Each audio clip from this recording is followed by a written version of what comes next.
शाह अस्द हुसैन, बादशाह अस्द हुसैन, दी अस्द हुसैन, दी पनाह अस्द हुसैन, सरदाद न दाद दस्त दर दस्ते यजीद, अक्का के बिनाए ला इलाहा अस्द हुसैन, अस्द हुसैन।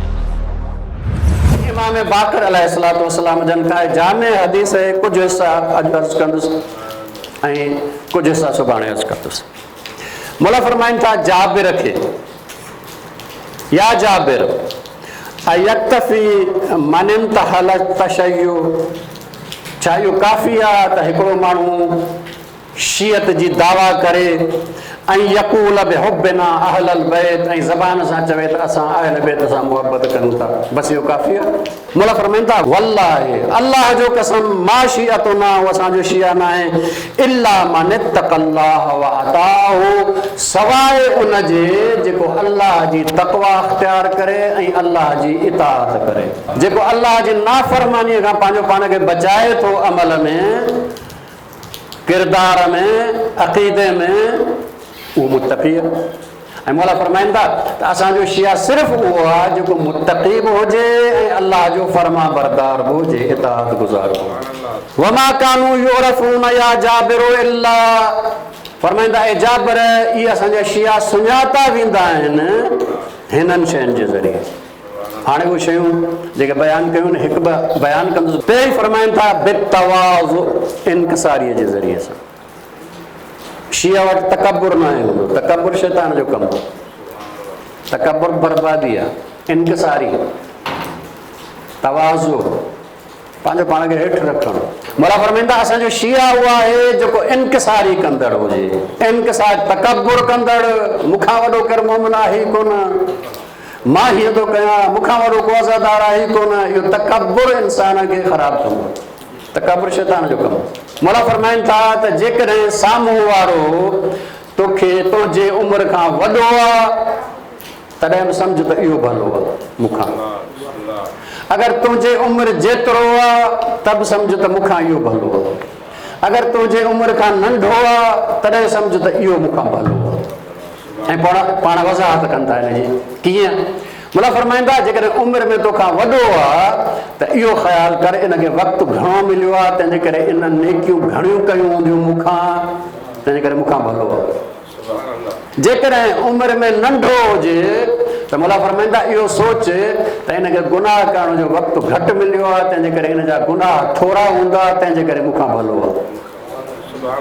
पर जेकॾहिं बराबरि हुजे उमिरि में त मौला फरमाइनि था इहो सोच त तुंहिंजा ॾोह तुंहिंजे साम्हूं वाज़े आहिनि, तुंहिंजा जुर्म तूं ॼाणे थो, ख़बर आहे तोखे त मां हीअ जुर्म कया आहिनि, जॾहिं त हुननि जे जुर्म खां वाक़ुफ़ु न आहे, थी सघे थो हुजनि ई न, तंहिंजे करे सम्झ त इहो भलो आहे। हर हाल में ॿिए खे सम्झ भलो आहे, पाण खे इनकिसारी पंहिंजे अंदर में पैदा कर।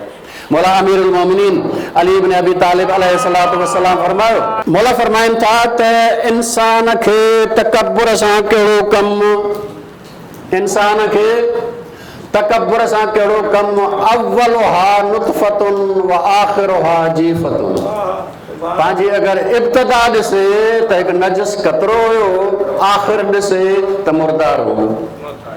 हाणे इन विच में आहे, नजस कतरे ऐं मुर्दार जे विच में हिनजी ज़िंदगी आहे, ऐं इनखे तकबुर सां कहिड़ो कमु।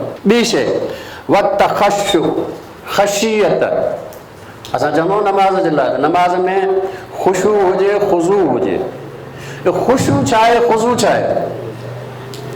ख़ुशूअ जो मतिलबु आहे त अल्लाह जी अज़मत जे आॾो इंसान जे दिलि जेका आहे उहा दहशत में हुजे, जलाल हेठि हुजे, छो त अल्लाह जी अज़मत आहे, इन्ना अल्लाह अला कुल्लि शैइन क़दीर। ऐं हुनजो अमर छा आहे, इन्नमा अमरुहु इज़ा अराद शैअन अन यक़ूल लहू कुन फयकून, हू इन अज़मत जो मालिक आहे। हाणे इन अज़मत जो मालिक मूंखां ग़लती थी वञे, उहो सभु कुझु करे सघे थो, तंहिंजे करे हर वक़्तु दिलि जेका आहे उहा दहशत में हुजे, जलाल हेठि हुजे, अज़मत हेठि हुजे अल्लाह जे, या दिलि झुकियल हुजे, इन जो नालो आहे ख़ुशू। क़ुरान में चए थो त जेके मोमिन आहिनि उन्हनि जे साम्हूं जॾहिं अल्लाह जो ज़िक्र थिए थो, वजिलत क़ुलूबुहुम, उन्हनि जूं दिलियूं दहिलजी थियूं वञनि, छो त अल्लाह जे उन अज़मत जो ज़िक्र आहे, उन अज़ीम हस्तीअ जो ज़िक्र आहे। इहा जेको दिलियूं दहलजी वञनि इहो ख़ुशू आहे। टी मौला फरमाइनि था वल अमानत, ऐं टी आहे अमानत जी अदायगी। अमानत जी अदायगी, अमानत असां महदूद सम्झंदा आहियूं, दीन में अमानत महदूद कोन्हे का। काई शइ कंहिं वटि ॾियो त बाबा हीअ मां तो वटि रखां थो, बाद में वठंदुसि, असां सम्झूं था सिर्फ़ु इहा अमानत आहे। न न, घणियूं शयूं अमानत आहिनि। मिसाल तौर हदीस में चयो आहे त कचहरी था कयो था, इहो कचहरी अमानत आहे। उते जेके ॻाल्हियूं थियूं आहिनि इहे इन कचहरीअ में थियूं आहिनि, ॿाहिरि जे लाइ न आहिनि। हाणे अगरि तूं कंहिंजी ॻाल्हि ॿाहिरि ॿुधाइणु चाहे थो, अॻु में हुन खां इजाज़त वठ, पोइ ॿाहिरि ॿुधाए सघे थो। अगरि बग़ैर इजाज़त जे ॿाहिरि ॿुधाए त तो इहो अमानत में ख़यानत कई आहे। मिसाल तौर अमानत इख़्तियारात अमानत आहिनि, इख़्तियारात दीन वटि अमानत आहिनि। अगरि इन्हनि इख़्तियारनि खे सही इस्तेमालु कंदे त अमानत खे अदा कई, पर जेकॾहिं इन्हनि इख़्तियारनि खे ग़लति इस्तेमालु कंदे त तो अमानत में ख़यानत कई आहे। जिस्म बि अमानत आहे, रूह बि अमानत आहे। हाणे या त मालिक जे हवाले करे जिस्म बि रूह बि, जंहिंजो नालो शहादत आहे। शहादत छाजो नालो आहे? शहादत इन जो नालो आहे त जंहिं ॾिनी आहे उनजे हवाले।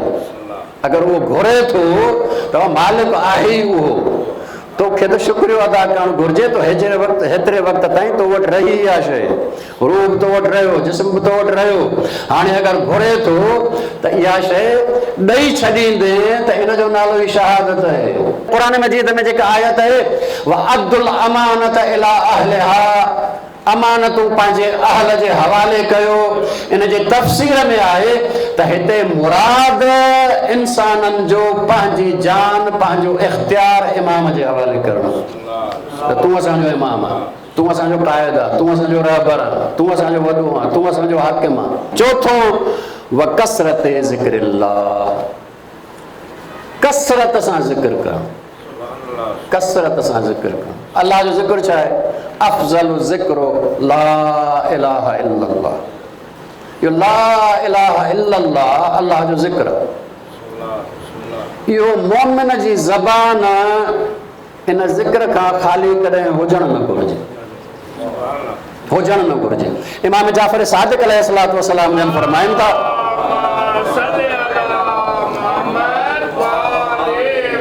त मां पंहिंजे बाबे इमाम बाक़र अलैहिस्सलाम जे लाइ चवंदा, मां पंहिंजे बाबे खे जॾहिं बि ॾिसंदो हुउसि, वांदो वेठा हूंदा हुया त संदन ज़बान मथे पई लॻंदी, चवंदा ला इलाहा इल्लल्लाह, ला इलाहा इल्लल्लाह, ला इलाहा इल्लल्लाह। तंहिंजे करे इहो कसरत सां ज़िक्र करणु इहो बि शियत जी निशानियुनि मां आहे। मौला इमाम जाफ़र सादिक़ अलैहिस्सलातु वस्सलाम वटि शख़्स आयो,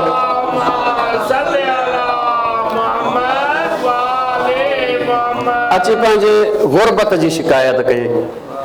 फर्ज़ में रसूल मां ॾाढो ग़रीब थी वियो, मिसकीन थी वियो, फ़क़ीर थी वियो आहियां, ऐं मुंहिंजी कोई मदद फरमायो। त मौला हुनखे ॾिसी चयो त ग़लति बयानी छो थो करे? हुन चयोसि वाक़ई मां मूं वटि कोन्हे को, घर परेशान आहिनि, ॿार परेशान आहिनि। मौला चयोसि त इहा जेका तुंहिंजे दिलि में अल्लाह रसूल ऐं असां अहले बैत जी मुहबत आहे, मां अधु दुनिया तोखे ॾियां थो, इहा मूंखे ॾे, अधु दुनिया तोखे ॾियां थो, मूंखे ॾे। चवण लॻो नसीब मां कोन ॾींदुसि। मौला फरमाए सॼी दुनिया जो तोखे ॾियां, इहा ॾे। चलो मौला मां इहो कोन ॾींदुसि। मौला फरमायो पोइ तोखां वॾो अमीर केरु आहे दुनिया में? तोखां वॾो केरु अमीर केरु आहे दुनिया में? ॿुधा, इहा जेका मुहबत अहले बैत आहे, इहो जेको ज़िक्र ख़ुदा आहे, इन हुजण खां पोइ इंसान काइनात जो अमीर तरीन इंसान आहे। इमाम हुसैन अलैहिस्सलाम करबला में आहिनि, ऐं करबला में बि इमाम हुसैन पंहिंजे साथियुनि खे ख़ालिस कयो आहे। आशूर जी राति मौला हिकिड़े पंहिंजे साथीअ खे चयो त ऐलान कर त को मुंहिंजे साथियुनि में अहिड़ो त न आहे जंहिं ते कंहिंजो कर्ज़ बाक़ी हुजे, कंहिंजो कर्ज़ बाक़ी हुजे। उन माण्हू ऐलान कयो, एतिरे में हिकिड़ो आयो जंहिं चयो मौला हा मूं ते कर्ज़ बाक़ी आहे। मौला फरमाए केतिरो कर्ज़ थी? हुन कर्ज़ ॿुधायो। मौला वटि जेके दरहम दीनार हुया उहे बि ॾिना, पर उहे पूरा कोन हुया। मौला कुझु लिबास बि ॾिना, ॿियूं कुझु शयूं बि ॾिनियूं हुनखे। ऐं मौला चयो त वञ अॻ में वञी पंहिंजो कर्ज़ लाहे, अॻ में वञी पंहिंजो कर्ज़ लाहे। ऐं पोइ मौला जुमिलो फरमायो त असां नथा चाहियूं, मां नथो चाहियां त सुभाणे असांजे खून में अहिड़ो खून शामिल थिए जंहिंजे मथां कर्ज़ बाक़ी हुजे। मौला केतिरो ख़ालिस कया आहिनि पंहिंजा साथी, ख़ालिस कया। हुसैन खे ख़ालिस साथी खपनि था। हुसैनी यानी ख़ालिस, न दुनिया जे कंहिं लालच में, न दुनिया जे कंहिं ख़ौफ़ में, न मौत जो ख़ौफ़, न गुरबत जो ख़ौफ़, न माल जी लालच, काई शइ न आहे। उनजो नालो हुसैनी आहे। मां मज़ीद नथो चई सघां। आशूर जी राति मौला सभिनी खे चयो त मां तव्हां वटां जिहाद जी बेअत खणी थो वठां। तंहिंजे करे हाणे कंहिं ते जिहाद वाजिबु आहे ई कोन। जेको वञणु चाहे थो त वञे। हूअं जिहाद जी बेअत हुई, जिहाद मां भॼणु हराम आहे, लेकिन मौला फरमाए मां इहा जिहाद वारी बेअत खणी वरिती। हाणे तव्हां आज़ादु आहियो, वञणु चाहियो त वञी सघो था, कोई बि नथो वञे। वरी मौला फरमायो थी सघे थो कंहिंजे ज़हन में इहो हुजे त सुभाणे अगरि मूं सां गॾु रहंदो त शहादत जे दर्जे ताईं पहुचंदो, ऐं छॾे वेंदो त शहादत जो दर्जो रहिजी वेंदो। मौला फरमायो मां उन शहादत जे दर्जे जी बि ज़मानत थो ॾियां। हाणे वञणु चाहियो था त भले वञो, शहादत जो दर्जो तव्हांखे मिलियो, वञणु चाहियो त भले वञो, लेकिन नथा वञनि। वरी मौला टियों दफ़ो चयो हा मां सम्झां थो, थी सघे थो कंहिंजे ज़हन में इहो हुजे त क़यामत जे ॾींहुं मुंहिंजे नाना रसूलुल्लाह जे बारगाह में कहिड़ो जवाबु ॾींदासीं, मुंहिंजे मादर गिरामी फातिमा ज़हरा जे साम्हूं कहिड़ो जवाबु ॾींदासीं त तुंहिंजे फर्ज़ंद खे अकेलो छॾे आया हुआसीं। मौला फरमाईंदा मां उनजो बि इंतज़ाम कयां थो, उनजो बि इंतज़ाम कयां थो।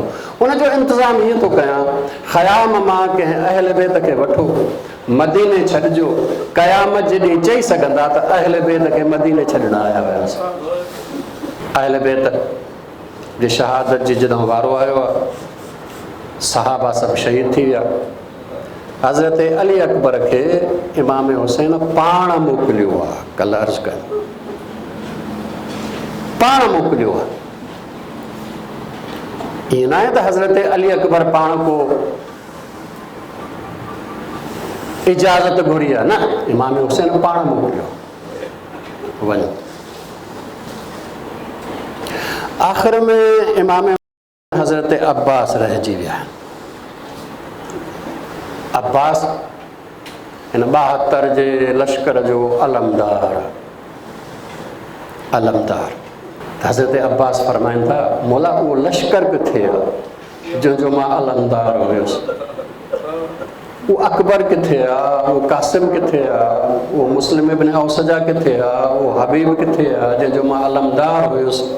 इमाम हुसैन वाहिद शख्सियत हज़रत अब्बास आहे जंहिंसां गॾिजी जिहाद कयो आहे, ॿियो कंहिंसां गॾिजी जिहाद न कयो। हज़रत अब्बास जॾहिं वञण वारो थियो त इमाम हुसैन फरमायो अब्बास अच त गॾिजी कोई पाणीअ जी सबील कयूं था ताकी ॿारनि जे लाइ शायदि कुझु पाणी खणी अचो। हाणे ॿई निकिता आहिनि, हज़रत अब्बास ऐं इमाम हुसैन निकिता आहिनि। जॾहिं लश्कर जे साम्हूं पहुता आहिनि, रिवायत चए थी इमाम हुसैन अलैहिस्सलातु वस्सलाम जन हज़रत अब्बास खे अॻियां रखियो ऐं पाण पोयां हिफ़ाज़त कंदा था अचनि। हुजणु त ईअं घुरिजे, इमाम अॻियां हुजणु घुरिजे, हज़रत अब्बास हिफ़ाज़त करे, लेकिन न, हिते मामिलो ॿुधो आहे। हज़रत अब्बास खे इमाम हुसैन चवंदा तव्हां अॻियां अॻियां हलो, जिहाद कंदा, मां तव्हांजो दिफ़ा कंदो थो अचां। ॿुधाइण इहो था चाहिनि त अब्बास जो मक़ाम उहो आहे जो जंहिंजी हिफ़ाज़त इमामत करे थी। नहर ताईं पहुता आहिनि, पंहिंजी मश्क भरी मश्क भरण खां पोइ मौला छा कयो आहे जो हिकिड़ी हिन तिरीअ ते पाणी खयो आहे फुरात मां, खणण खां पोइ वेझो आणण खां पोइ वरी हारे छॾियो। रावी चयो त मां यकीन न ॾिठो पिए त हज़रत अब्बास खयो आहे पीअण जे लाइ, पर हारे छो छॾियो आहे? चई मूंखे ख़बर न पई एसि ताईं जो हज़रत अब्बास ॿाहिरि निकिता नहर मां ऐं इहो रजज़ पढ़ंदे निकिता, ए अब्बास जा नफ़्स तोखे शर्म न ईंदो जो तूं पाणी पीए ऐं हुसैन जा ॿार उञायल हुजनि। जंहिं रस्ते तां मौला विया पे खजीअ जो हिकिड़ो वणु हुयो, जंहिंजे पोयां हिकिड़ो मलूम तुफ़ैल नाले सां उहो लिकी बीठो। जीअं मौला उतां खां गुज़रिया त हुन मौला जे साॼे बाज़ूअ ते जंहिंमें मश्क हुई उन ते तलवार जो वार कयो आहे। मौला जी इहो बाज़ू कलम थियो आहे ऐं मौला इहा मश्क खाॿे बाज़ूअ में आंदी आहे। जंहिंखां पोइ मौला वरी शेर पढ़ियो आहे, वल्लाहि इन क़तअतुमू यमीनी, अलाह जो कसम अगरि तव्हां मुंहिंजो साॼो बाज़ू कलम कयो आहे त मूंखे परवाह कोन्हे, इन्नी उहामी अबदन अन दीनी, मां हमेशह पंहिंजे दीन जी हिफ़ाज़त कंदो रहंदुसि।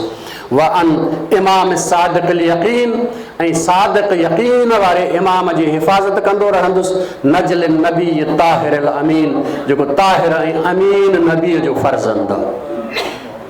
मौला इहो शेर पढ़ंदा अॻिते वधाए, कंहिं पासे ॾांहुं खाॿे पासे ॾांहुं कंहिं लिकी हमिलो कयो आहे मौला जे खाॿे बाज़ूअ ते, मौला जो उहो बाज़ू कलम थियो। मौला पंहिंजे सीने ते मश्क रखी आहे, लेकिन सफ़र जारी आहे ख़याम जे तरफ़। लेकिन जॾहिं कोई तीर आयो ऐं इन मश्क खे लॻो आहे ऐं इन मां पाणी वहणु शुरू थियो आहे त हाणे हज़रत अब्बास जो हौसलो ॼण त वञे थो, इहो मश्क मां ॼण त पाणी नथो वहे, बल्कि ॼण त अब्बास जो रूह परवाज़ थो थिए। रावी चए थो मूं ॾिठो त हज़रत अब्बास घोड़े खे वापसि नहर फुरात जे तरफ़ मोड़ियो आहे। शायदि इहो चाहींदा हुजनि त वरी मश्क भरे, जीअं पोइते रुख़ कयो आहे त पोयां अची हिकिड़े कातिल मौला जे सर ते वॾो लोही गुर्ज़ हयो आहे। जंहिंखां पोइ हज़रत अब्बास पंहिंजो पाण खे संभाले न सघिया ऐं ज़ीनतां ज़मीन ते आया। उन वक़्तु पाण आवाज़ बुलंद कयो आहे, अस्सलामु अलैक या अबा अब्दुल्लाह। ऐं इहो जुमिलो मौला जो सिर्फ़ु हज़रत अब्बास जे लाइ आहे, जो मौला फरमाईंदा था अल आन अन कसर ज़हरी, हाणे उहो वक़्तु आहे जो मुंहिंजी चेल टुटी पई आहे, मुंहिंजी चेल टुटी पई, इमामत जी चेल।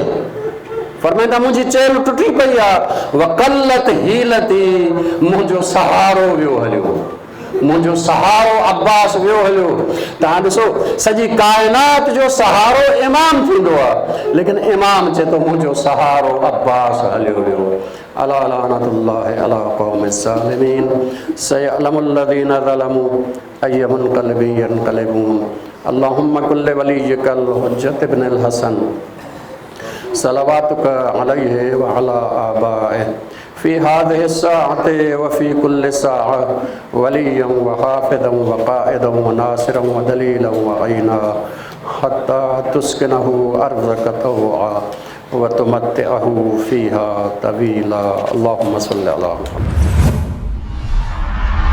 शाह अस्द हुसैन, बादशाह अस्द हुसैन, दी अस्द हुसैन, दी पनाह अस्द हुसैन, सरदाद न दाद दस्त दर दस्ते यजीद, अक्का के बिनाए ला इलाहा अस्द